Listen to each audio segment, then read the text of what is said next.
Good morning. Take your Bible and get it ready in Nehemiah chapter number 1.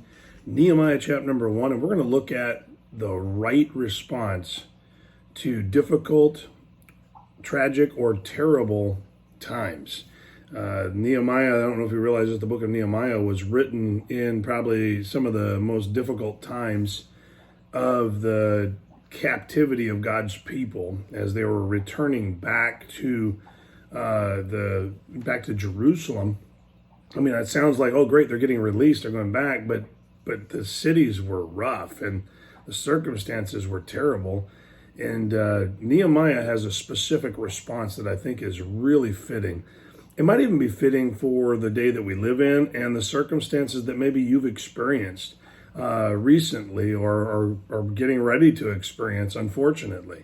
And so listen as I read just the first 4 verses of Nehemiah chapter number 1. He says, the words of Nehemiah the son of Hilkiah, and it came to pass in the in the month Chislev, in the 20th year, as I was in Shushan, the palace, that Hanani, one of the brethren, came, he and certain men of Judah, and I asked them concerning the Jews that had escaped, which were left in the captivity, and concerning Jerusalem. And he said unto me, the remnant that are left of the captivity there in the province are in great affliction and reproach.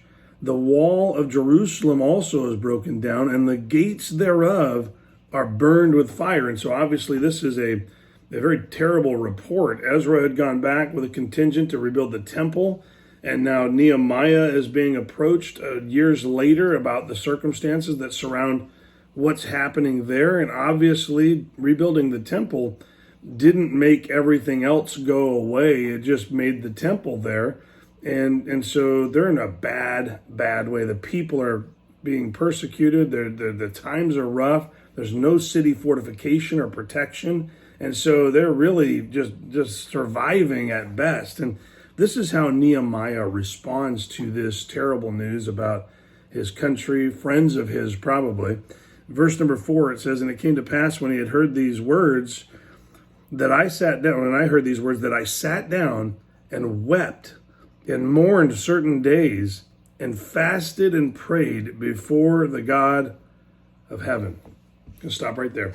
Look at the several things that happened. He says that he sat down and he wept and mourned certain days, but that also included fasting and prayer. We're really good at weeping and mourning certain days, but we're not as good at praying and fasting for the terrible circumstances that surround us. Now think about this.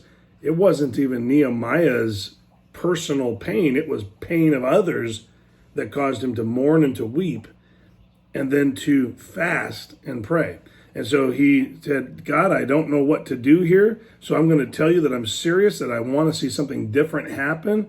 I'm praying to you, and I want you to answer my prayer. In fact, I'm so serious that I want you to answer my prayer that I'm going to withhold food from my body for a certain amount of time to see if you could maybe be moved to action on my behalf. And I think that we are really good at complaining about what's going on. Oh, we're really brokenhearted, and yes, we're mourning.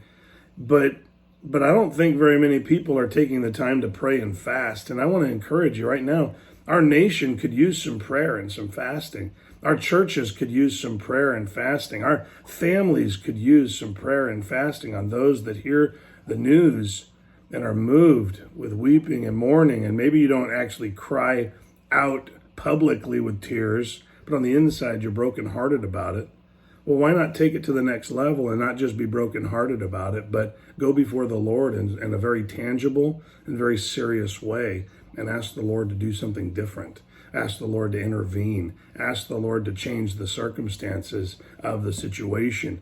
And so I want to encourage you today. Maybe you're sitting there thinking, well, yeah, I prayed a couple of minutes yesterday and nothing happened.